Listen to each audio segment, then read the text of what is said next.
৪৫ বছর আগে ১৯৮১ সালের ৩০শে মে ভোর চট্টগ্রাম সার্কিট হাউসের নিস্তব্ধতা ভেঙে যায় মেশিন গানের গুলিতে। সেখানে অবস্থান করছিলেন রাষ্ট্রপতি ও বিএনপির প্রতিষ্ঠাতা জিয়াউর রহমান।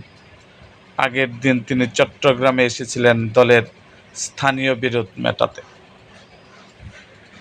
ভোর হওয়ার আগেই সেই সফর পরিণত হয় বাংলাদেশের রাজনৈতিক ইতিহাসের এক রক্তাক্ত অধ্যায়ে। তখন চট্টগ্রামের জেলা প্রশাসক ছিলেন জিয়াউদ্দিন এম চৌধুরী। তার বাসভবন ছিল ডিসি হিলে, সার্কিট হাউস থেকে মাইল খানিক দূরে। ভোরের দিকে গোলাগুলির শব্দে তার ঘুম ভেঙে যায়। প্রহরী এসে জানায় গুলির আওয়াজ সার্কিট হাউসের দিক থেকে আসছে। পরে সার্কিট হাউস সংলগ্ন সরকারি গ্যারেজ থেকে সহকারী প্রোটোকল অফিসার মুস্তাক তাকে ফোন করে জানান ভোর ৪টার দিকে সেনাবাহিনীর কয়েকটি গাড়ি গুলি করতে করতে সার্কিট হাউসে ঢুকেছে। তিনি ডাইনিং রুমের টেবিলের নিচে লুকিয়ে ভারী বুটের শব্দ, সিঁড়ি বেয়ে উপরে ওঠার শব্দ এবং আরও গুলির আওয়াজ শুনেছেন। কিছুক্ষণ পর বিভাগীয় কমিশনার সাইফুদ্দিন ফোন করে জেলা প্রশাসককে জানান রাষ্ট্রপতি জিয়া নিহত হয়েছেন। এরপর বিভাগীয় কমিশনারকে সঙ্গে নিয়ে জিয়াউদ্দিন এম চৌধুরী সার্কিট হাউসে যান।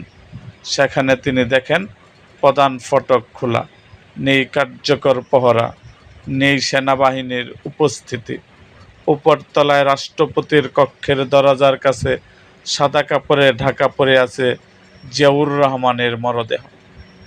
জিয়াউদ্দিন এম চৌধুরীর লেখা বই দুই জেনারেলের হত্যাকাণ্ড, ১৯৮১-র ব্যর্থ সাময়িক অভ্যুত্থানের উঠে আসা এই দৃশ্য শুধু একজন প্রত্যক্ষদর্শীর স্মৃতি নয়, এটি বাংলাদেশের রাষ্ট্র ক্ষমতার ইতিহাসে আরেক নির্মম চিত্র। তবে সে ঘটনার নেপথ্যের সবকিছু ৪৫ বছরেও স্পষ্ট হয়নি। হঠাৎ সফর, রাজনৈতিক অস্থিরতার প্রেক্ষাপট। জিয়াউর রহমানের চট্টগ্রাম সফর ছিল হঠাৎ নির্ধারিত। জিয়াউদ্দিন এম চৌধুরী তার বইয়ে লিখেছেন, জিয়া প্রায় প্রতি মাসে চট্টগ্রামে সফর করতেন। বিশেষ করে পার্বত্য চট্টগ্রামে শান্তি বাহিনী দমনে সেনাবাহিনী মোতায়েনের পর চট্টগ্রাম হয়ে পার্বত্য অঞ্চলের সেনা ক্যাম্প পরিদর্শন তার নিয়মিত কর্মসূচি হয়ে দাঁড়িয়েছিল। তবে ১৯৮১ সালের মে মাসের শেষ সফরটি ছিল আলাদা। এর মাত্র ২ সপ্তাহ আগে জিয়াউর রহমান কক্সবাজারে সেনা মহড়া দেখতে এসেছিল। তখন আবার চট্টগ্রাম আসবেন এমন কোনো ইঙ্গিত স্থানীয় প্রশাসন পায়নি। পরে হঠাৎ জানানো হয় রাষ্ট্রপতি জরুরি রাজনৈতিক কারণে চট্টগ্রাম আসছেন, তিনি থাকবেন মাত্র একদিন। সফরটি রাজনৈতিক হওয়ায় কোনো সরকারি কর্মসূচি রাখা হয়নি। তবে জেলা প্রশাসক ও বিভাগীয় কমিশনারকে কাছাকাছি থাকতে বলা হয়, প্রয়োজন হলে যেন তারা সহযোগিতা করতে পারেন। জিয়াউদ্দিনের বর্ণনায় রাষ্ট্রপতি সফরসঙ্গীদের মধ্যে যাদের কথা উল্লেখ করা হয়েছে তারা হলেন বিএনপির তৎকালীন মহাসচিব AQM বদরুদ্দোজা চৌধুরী, আমিনা রহমান বিএনপির তৎকালীন স্থায়ী কমিটির সদস্য, মাইদুল ইসলাম তৎকালীন বিএনপির নেতা ও মন্ত্রী এবং রাষ্ট্রপতির ব্যক্তিগত কয়েকজন কর্মচারী। উপপ্রধানমন্ত্রী জামাল উদ্দিন আহমেদ আগে থেকে চট্টগ্রামে ছিলেন। বিমানবন্দরে রাষ্ট্রপতিকে অভ্যর্থনা জানাতে ছিলেন বিভাগীয় কমিশনার, পুলিশ কমিশনার, পুলিশের ডিআইজি, নৌ ও বিমানের স্থানীয় প্রধান, ডেপুটি স্পিকার সুলতান আহমেদ চৌধুরী। চট্টগ্রাম জেলা বিএনপির সভাপতি ASM ইউসুফ, সাধারণত চট্টগ্রামের ২৪ পদাতিক ডিভিশনের GOC মেজর জেনারেল মঞ্জুর সেখানে ছিলেন না।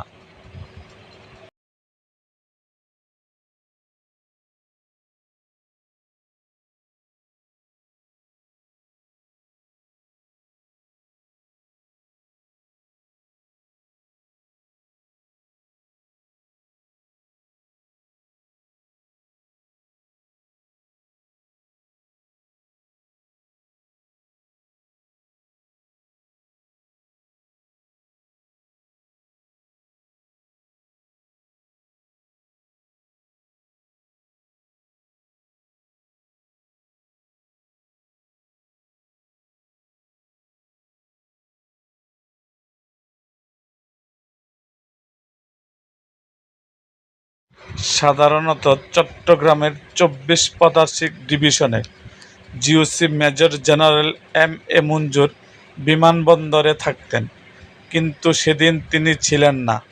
তার জায়গায় ছিলেন ব্রিগেডিয়ার আবদুল আজিজ। মঞ্জুরের অনুপস্থিতি তখনই অস্বাভাবিক বলে মনে হয়েছিল। রাষ্ট্রপতির সফরের মূল কারণ ছিল চট্টগ্রামে বিএনপির অভ্যন্তরীণ বিরোধ। স্থানীয় নেতৃত্ব দুই ভাগে বিভক্ত ছিল। এক পক্ষের পেছন ছিলেন উপপ্রধানমন্ত্রী জামাল উদ্দিন আহমেদ, আরেক পক্ষকে সমর্থন দিচ্ছিলেন ডেপুটি স্পিকার সুলতান আহমেদ চৌধুরী। দলীয় বিরোধ এমন পর্যায়ে গিয়েছিল যে স্থানীয় কর্মীরা সংঘর্ষে জড়াতেন। শহরের আইনশৃঙ্খলা পরিস্থিতি বিঘ্নিত হতো। জিয়াউদ্দিনের ভাষ্য, পরিস্থিতি ফেরাতে গিয়ে পুলিশও নাজেহাল হয়েছিল। ১৯৮১ সালে ২৯ মে সকালে চট্টগ্রাম বিমানবন্দর থেকে জিয়াউর রহমান প্রথমে যান সার্কিট হাউসে। এরপর চন্দনপুরা মসজিদে জুমার নামাজ আদায় করেন। নামাজ শেষে ফিরে এসে সার্কিট হাউসে বিএনপির স্থানীয় কেন্দ্রীয় নেতাদের সঙ্গে বৈঠকে বসেন। বৈঠক শুরু হয় বেলা ৩টার দিকে। সন্ধ্যা পেরিয়েও তা চলছিল। সেটিই ছিল চট্টগ্রাম জিয়াউর রহমানের শেষ রাজনৈতিক বৈঠক। বৈঠকটি হয় প্রায় মধ্যরাত পর্যন্ত। অ্যান্থনি মাসকারেঞ্চার তার বাংলাদেশ লেগেসি অব ব্লাড বইয়ে জিয়া হত্যাকাণ্ডকে শুধু একটি বিচ্ছিন্ন সামরিক হামলা হিসেবে দেখেননি। তার বয়ান এর পটভূমিতে ছিল স্বাধীনতার পর সেনাবাহিনীর ভেতরে জমে থাকা অসন্তোষ, মুক্তিযোদ্ধা ও পাকিস্তান ফেরত কর্মকর্তাদের মনস্তান্ত্রিক দূরত্ব, পদায়ন পদোন্নতি নিয়ে ক্ষোভ, জিয়ার ক্ষমতাকেন্দ্রিক শাসন এবং চট্টগ্রামের মঞ্জুরকে ঘিরে তৈরি হয় অস্থিরতা। মঞ্জু তখন চট্টগ্রাম ২৪ পদাতিক ডিভিশনের জিওসি। তিনি মুক্তিযুদ্ধে বীর উত্তম খেতাবপ্রাপ্ত সেনা কর্মকর্তা। মাসকারেন হাসের বর্ণনায় মঞ্জুরকে বদলির সিদ্ধান্ত মঞ্জুরকে ঢাকায় ডিফেন্স সার্ভিসে কমান্ডার অ্যান্ড স্টাফ কলেজে বদলি করা হয়েছিল এবং তার ঘনিষ্ঠ কয়েকজন মুক্তিযোদ্ধা কর্মকর্তার খুব বিদ্রোহকে দ্রুততর করে। লেফটেন্যান্ট কর্নেল মতিউর রহমান সহ কয়েকজন কর্মকর্তা জিয়াউর রহমান ও ঢাকায় সেনা নেতৃত্বের বিরুদ্ধে ক্ষুব্ধ ছিলেন বলে তার বিবরণে উঠে আসে। তবে এই জায়গাতে ইতিহাসের বয়ান এক রৈখিক নয়। জিয়াউদ্দিন এম চৌধুরী পরে তার বই ও সাক্ষাৎকারে বলেছেন, জিয়া ও মঞ্জু দুজনকেই তিনি কাছ থেকে দেখেছেন। তার ধারণা মঞ্জুরের মূল ক্ষোভ ছিল সেনাপ্রধান এইচ.এম. এরশাদের প্রতি। জিয়ার সঙ্গে তার সম্পর্ক খারাপ ছিল বলে তার মনে হয়নি। জিয়া হত্যার সঙ্গে মঞ্জুর সরাসরি জড়িত ছিল কিনা সে বিষয়ে তিনি সংশয় প্রকাশ করেছেন। এই ভিন্ন মূল্যায়নই জিয়াউর রহমান হত্যার ইতিহাসকে আরও জটিল করে তোলে। সার্কিট হাউসে হামলা ছিল দ্রুত, সংগঠিত ও ভয়াবহ। সরকারি ভাষ্যে বলা হয়, বিপ্লবী পরিষদ পরিচয় দেয়া কিছু বিদ্রোহী সেনা সদস্য রাষ্ট্রপতিকে হত্যা করেছেন। চট্টগ্রাম বেতার থেকে মঞ্জুরের বরাত দিয়ে জিয়াউর রহমানের নিহত হওয়ার খবর প্রচারিত হয়। মঞ্জুর নিজেকে বিপ্লবী পরিষদের একমাত্র মুখপাত্র বলে পরিচয় দিয়েছিলেন। চট্টগ্রাম বেতার থেকে এই ঘোষণা প্রচারের আগ পর্যন্ত স্থানীয় প্রশাসনের অনেকেই নিশ্চিতভাবে জানতেন না আসলেও কী ঘটেছে। রেডিওতে ঘোষণার পর পুরো চট্টগ্রামে আতঙ্ক ছড়িয়ে পড়ে। সন্ধ্যা আইন জারি হয়, ঢাকার সঙ্গে টেলিযোগাযোগ বিচ্ছিন্ন হয়ে পড়ে, সড়ক ও আকাশপথ বন্ধ হয়ে যায়। চট্টগ্রাম কয়েক ঘন্টার মধ্যে দেশের কেন্দ্রীয় শাসন থেকে বিচ্ছিন্ন হয়ে পড়ে। ঢাকায় তখন দ্রুত সাংবিধানিক ধারাবাহিকতায় রক্ষার চেষ্টা শুরু হয়। উপরাষ্ট্রপতি বিচারপতি আব্দুস সাত্তার অস্থায়ী রাষ্ট্রপতির দায়িত্ব নেন। তিনি মন্ত্রিসভার সদস্য ও ৩ বাহিনীর প্রধানদের সঙ্গে বৈঠক করেন। সেনার প্রধান লেফটেন্যান্ট জেনারেল এইচ.এম. এরশাদ শাহ সামরিক নেতৃত্ব সাত্তার সরকারের প্রতি আনুগত্য প্রকাশ করেন। 30 মে দুপুরে বিচারপতি সাত্তার রেডিও টেলিভিশনে জাতির উদ্দেশ্যে ভাষণ দেন। দেশে জরুরি অবস্থা ঘোষণা করা হয়। সভা সমাবেশ, মিছিল ও গণজমায়েত নিষিদ্ধ করা হয়। একই সঙ্গে রাষ্ট্রপতির মৃত্যুতে জাতীয় শোক ঘোষণা করা হয়। গোপন দাফন, পরে মরদেহ উদ্ধার। রাষ্ট্রপতির মৃত্যুর পর সবচেয়ে সংবেদনশীল প্রশ্ন ছিল জিয়াউর রহমানের মরদেহ কোথায়। সার্কিট হাউস সকালে যারা গিয়েছিল তারা মরদেহ দেখেছিল। পরে সকাল 8টা থেকে 9টার মধ্যে সেনাবাহিনীর একটি দল সার্কিট হাউসে এসে জিয়াউর রহমান সহ অন্তত 3 জনের মরদেহ গাড়িতে তুলে অজ্ঞাত স্থানে নিয়ে যায়। পরে মরদেহ গোপনে রাঙ্গুনিয়া পাহাড়ি এলাকায় দাফন করা হয়। সেনাবাহিনীর তৎকালীন মেজর রেজাউল করিম রেজা পরে বিবিসি বাংলাকে দেওয়া এক সাক্ষাৎকারে বলেন, তাকে সার্কিট হাউসে পাঠানো হয়েছিল সেখানে থাকা সৈন্যদের নিরাপদে সরিয়ে নিতে। মেজর জেনারেল করিম রেজার ভাষ্য, জিয়াউর রহমানের মরদেহ পাহাড়ি এলাকায় নিয়ে দাফনের দায়িত্ব প্রথমে তাকে দিতে চাওয়া হয়েছিল। তিনি অনীহা জানালে মেজর শওকত আলীকে দায়িত্ব দেওয়া হয়। কয়েকজন সেনা সদস্যকে সঙ্গে নিয়ে মেজর শওকত আলী মরদেহ পাহাড়ি এলাকায় নিয়ে দাফন করেন বলেন রেজাউল করিমের বর্ণনা এসেছে। একই খবরে কর্নেল এহসান ও ক্যাপ্টেন হাফিজের মৃতদেহ দাফন করা হয়েছিল বলে জানান তিনি। এই দুজনকে সেদিন ভোরে সার্কিট হাউসে হত্যা করা হয়েছিল।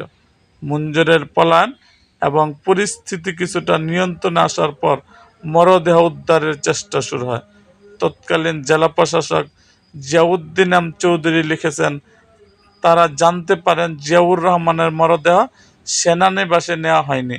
রাঙ্গুনিয়া থানার পুলিশ খবর দেয় বাংলাদেশ টোবাকো কোম্পানির কাছে একটি খালি জায়গায় রাতে সেনা সদস্যরা একটি মরদেহ দাফন করেছেন। স্থানীয় একজন মৌলভী লাশ কার তা না জেনে দাফনে সহায়তা করেছিলেন। পরে জিয়ার মৃত্যুর খবর ছড়ালে স্থানীয় লোকজন সন্দেহ করে পুলিশকে জানান। কবর খুঁড়ে দেখা যায় সেটি জিয়াউর রহমানের ক্ষতবিক্ষত মরদেহ। উদ্ধারের পর জিয়াউর রহমানের মরদেহ সরাসরি চট্টগ্রাম সেনানিবাসে নেওয়ার সিদ্ধান্ত হয়। জিয়াউদ্দিন, বিভাগীয় কমিশনার সাইফুদ্দিন ও পুলিশ সুপার মারুফ সেই প্রক্রিয়ায় যুক্ত ছিল।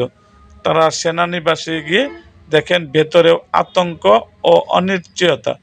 প্রধান ফটকে কোনো পহরা নেই। এই কর্মকর্তাদের অনেকেই বিভ্রান্তি, কেউ কেউ আবার বাইরে যেতে ভয় পাচ্ছেন। জিয়াউদ্দিনের বর্ণনায় সেনাবাহিনীর সেই পরিবেশ দেখে তার মনে হয়েছিল পরিস্থিতি এখনো স্থির হয়নি, দেশ আবার কোনো বড় ধরনের পরিবর্তনের দিকে যাচ্ছে কিনা সেই ভয়ও তার মধ্যে ছিল।